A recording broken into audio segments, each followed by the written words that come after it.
Buenos días a todos. Voy a compartir con ustedes la experiencia que tuvimos en mi empresa, Aguas Ter Llobregat, en la colocación de una manga continua, curada in situ, en una conducción de agua potable de 1.250 milímetros de diámetro.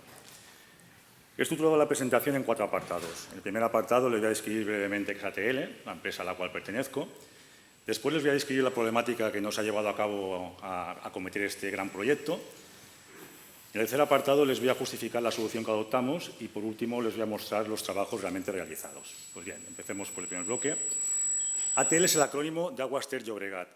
Somos una empresa pública de la Generalitat de Cataluña que captamos, potabilizamos y distribuimos el agua de consumo humano en alta. Tenemos nuestras fuentes de captación son los ríos Ter, Llobregat, Cardener y Mar Mediterráneo a través de 2 plantas desaladoras. Abastecemos una población aproximada de 5 millones de personas en 117 municipios, casi todos ellos situados en la provincia de Barcelona. Y disponemos de una red de distribución de más de 1.000 kilómetros de tubería, 74 estaciones de bombeo y 219 depósitos. Nuestra principal planta potabilizadora es la potabilizadora del río Ter, que se encuentra en el municipio barcelonés de Cardedeu, con 8 metros cúbicos por segundo. A continuación le seguiría la planta potabilizadora del río Llobregat, situada en Abrera, también en Barcelona, con 3,2 metros cúbicos por segundo. En importancia le seguiría la planta desalinizadora del Prat de Llobregat, en Barcelona, con una capacidad de producción de 2 metros cúbicos por segundo. Tendríamos después la desaladora de la desembocadura del río Tordera, en el municipio de Blanes, en Girona, con 600 litros por segundo. Y, por último, la más pequeñita, la ETAP del Cardener, con una capacidad de producción de 350 litros por segundo, situada en el municipio de Navès, en Lleida. Esto nos da una capacidad total de producción al área de Barcelona de 14,2 metros cúbicos por segundo. Bien, pasamos al segundo apartado. Dentro de nuestra red de distribución tenemos una arteria de vital importancia para nosotros. Tiene 15.218 metros de longitud y está formada por tuberías de hormigón pretensado con camisa de chapa. Tiene un diámetro interior de 1.250 milímetros y entró en servicio en el año 1977. Esta arteria abastece a casi medio millón de personas en poblaciones tan emblemáticas del cinturón de Barcelona, como son Sabadell, Terrassa, Sant Quirze del Vallès, Rubí y Sant Cugat. Y tiene la característica que tramos de esta conducción pasan por zonas urbanas densamente pobladas y, como antes ha explicado mi compañero del Consorcio de Aguas de Tarragona, pues esta tubería tiene unos modos de fallo que pueden llegar a ser catastróficos, como a ellos les pasó, y bueno, simplemente explotan, con el riesgo que eso puede conllevar a terceros. En concreto, en el tramo que nos afecta a nosotros, la tubería discurre por el barrio de Las Fonts. Las Fonts es un barrio que está en el municipio de Sant Quirze del Vallès, en Barcelona, y esto que ven aquí de color negro es el trazado de la tubería. Hormigón pretensado con camisa de chapa, 1.250 milímetros, y en este punto trabaja a 7,5 bares de presión. Estas bombitas que ven aquí son averías que tuvimos en la conducción en el periodo comprendido entre el año 2007 y 2017. Tuvimos 8 averías. No llegaron a la gravedad que hemos visto en el consorcio, pero bueno, fueron averías que tuvieron su dificultad. Esto de por sí quizá no les diga nada, pero si ahora vemos estas hélices parpadeantes, estos son puntos que en el caso de que aquí hubiera habido una avería, simplemente hubiera sido irreparable. Aquí, por ejemplo, tenemos una foto del trazado de la tubería. Fíjense esta foto, la profundidad a la que va la tubería. Esta foto también se puede comprobar cómo la tubería pasa por debajo de zonas habitadas, con el peligro que esto tiene. Y estas reparaciones tienen dificultad técnica bastante importante, son costosas a nivel económico y además poco fiables, porque una vez que rompes el pretensado del tubo, siempre tienes un punto débil. Bueno, teníamos claro que habíamos detectado un punto crítico de nuestra instalación, de 650 metros de longitud, y únicamente era cuestión de tiempo que tuviéramos un desabastecimiento muy importante o, lo que es peor, alguna desgracia personal. Bien, pasamos al tercer apartado. Nos planteamos 2 posibilidades para intentar subsanar este punto crítico.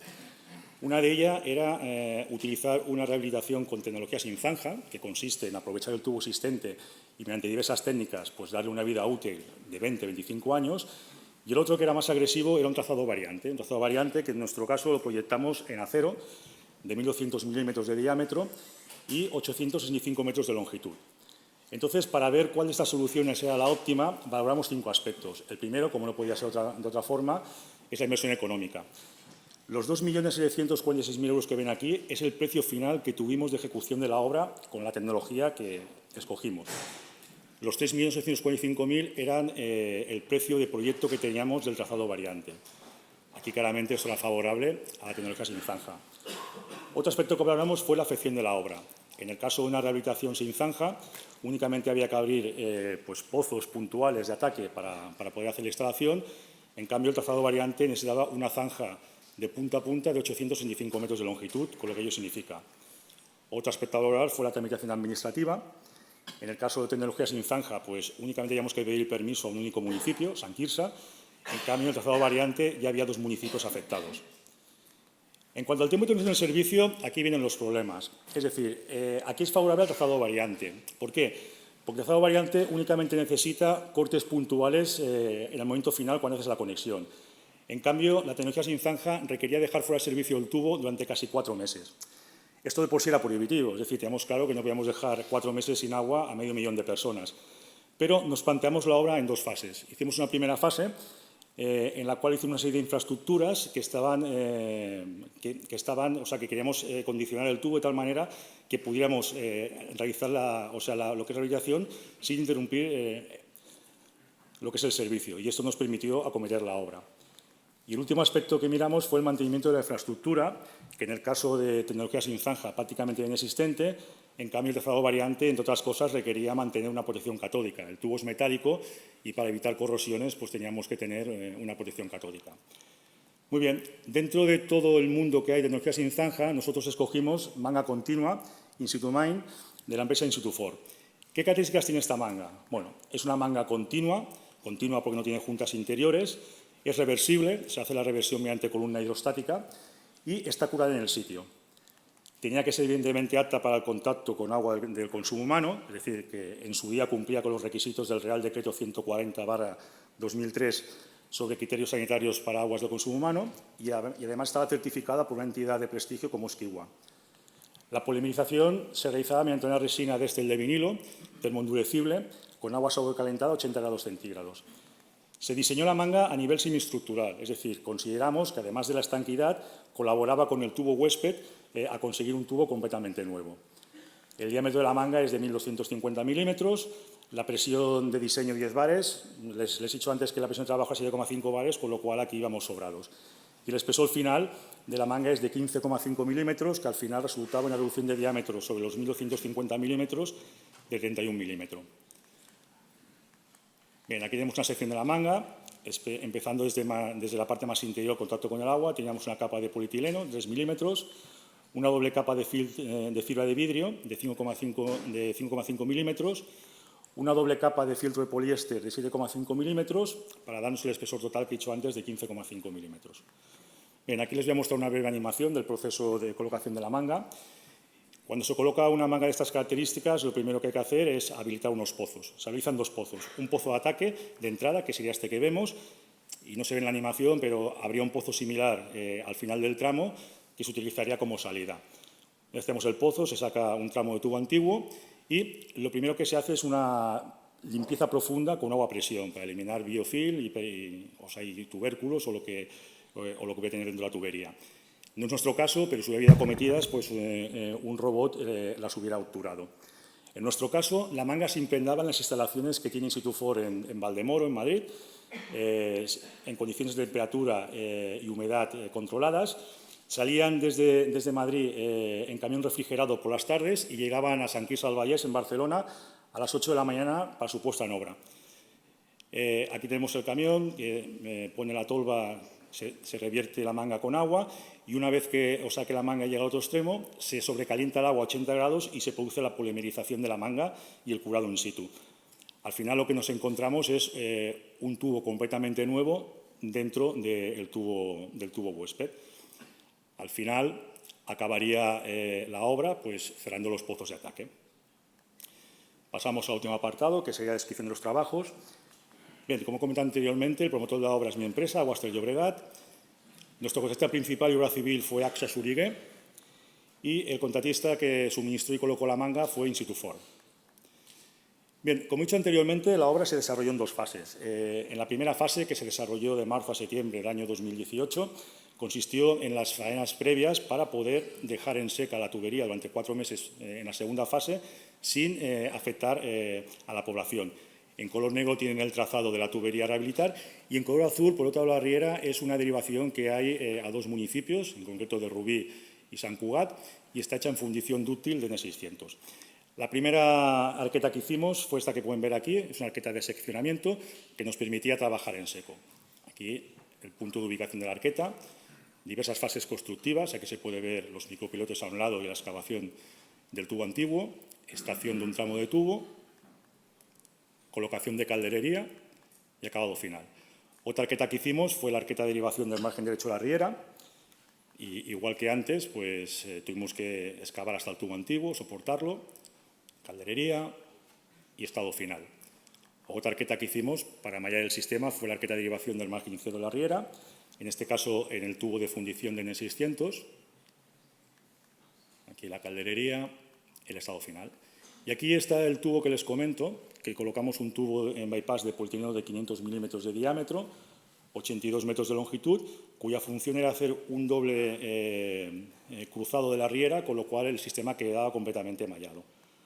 Aquí también podemos ver diversas fases constructivas. Esta fue la única zanja que hicimos en toda la obra. Y por último, en esta primera fase, lo que hicimos fue crear unos micropilotajes donde iban a ir colocados los futuros pozos de ataque. Hicimos una inspección interior de toda la tubería y un control dimensional de la misma. La segunda fase se desarrolló de enero a junio de 2019 y comenzamos con la creación de estos puntos amarillos, que son los pozos de ataque donde íbamos a colocar las mangas.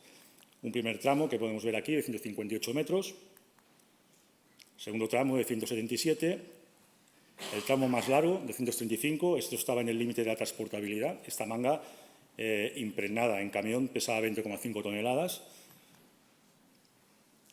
Un tramo de 47 y, por último, un tramo de 53. En total, rehabilitamos con mangas 670 metros y la longitud total rehabilitada, si contamos que luego cerramos los pozos de ataque, son 708 metros que cubrían con creces los 650 metros de tramo crítico detectado. Aquí tenemos diversas instantáneas de la obra. Aquí podemos ver cómo se extrae un tubo antiguo para crear un pozo de ataque.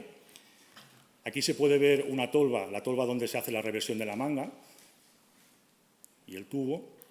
Y en esta instantánea se puede ver cómo la manga se va introduciendo dentro de la tolva mediante una grúa. Esto que ven aquí es un pozo de salida y esto que aparece con la flecha roja es un parapeto de contención. Hay que recordar que la manga se revierte mediante presión hidrostática y cuando sale por el pozo tiene que haber algo que la frene, si no se podría llegar a romper. Y esto es un trozo, un tramo ya rehabilitado. Fíjense, esto es la manga polimerizada, es un tubo completamente nuevo dentro y completamente adherido del tubo antiguo. Y esto que ven aquí son los cierres. Los cierres que se hicieron con el tubo antiguo se hicieron mediante sellado químico con fibra de carbono, que le confería, aparte de rigidez estructural, estanquidad. Y por doble seguridad le colocamos por fuera un manguito PDM flejado con acero. Esto en el argot de las empresas del agua lo conocemos con el nombre de manchetas, estos manguitos. Y aquí tenemos los cierres de los pozos. Fíjense el detalle que los pozos los hemos habilitados con bocas de hombre porque así quedaron como futuros puntos de inspección. Bien, aquí fueron algunos defectos interiores que encontramos en la tubería, coqueras, lajas desprendidas dentro de la tubería y muy grave. Hay una coquera que ha llegado hasta la chapa de estanqueidad del tubo y posiblemente pues esto nos hubiera provocado una avería similar a la que nos ha enseñado el compañero del consorcio. Esto hubiera sido una avería grave. Aquí tenemos el antes de la tubería y el final. Fíjense el acabado completamente liso que tiene la tubería, coeficiente de rozamiento muy pequeño que compensa con creces la posible pérdida de carga que teníamos con la reducción de diámetro. Bien, desde el punto de vista de mi empresa, esta experiencia ha sido completamente satisfactoria. De hecho, desde el año 2019 no hemos vuelto a tener ningún incidente más en este tramo y, desgraciadamente, el año 2020 representó un parón en las obras por el tema de la pandemia, pero actualmente ya desde mi empresa estamos lanzando proyectos similares, dada la experiencia tan favorable que hemos tenido. Muchas gracias por su atención.